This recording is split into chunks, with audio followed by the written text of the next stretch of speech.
Nanay niyo kayo? Oo. Gabi-gabi ho siya nag-duty minsan. Baka sa niya namin. Ganun ba?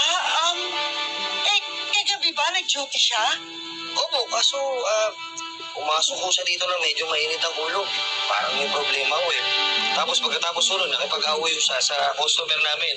Na ngayon ho ay may-ari ng bar. Kaya ano nangyari? Pinasuso kasi ng customer yung waitress namin. Pinalis na lang ho namin para di na ho lumang yung gulo. Ano ba?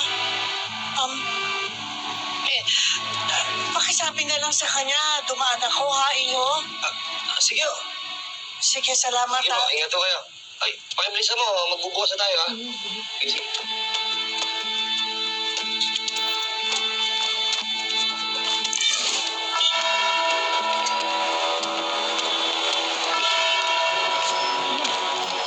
Boss, pwede magtanong?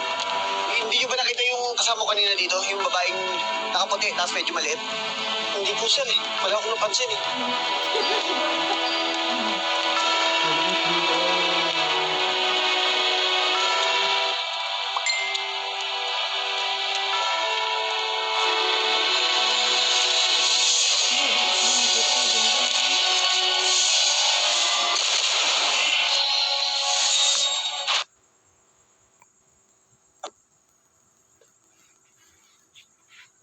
Basta lagi sila nanay daw. Ano nangyari sa'yo? Ay, mga lumupad sa akin. Di pa tapos ang pag-iiganti ko. FBJ's Batang Quiapo. Nandiyan mo si Justin. Nakakawa din talaga si Aling Nadia. Tingin niya kasi may pinagtatakpan tungkol sa kaso ng anak niya. Tala ba kayo mga buyo? Tutulong ka dito sa nanay ng pusher? Makikinabang din ako.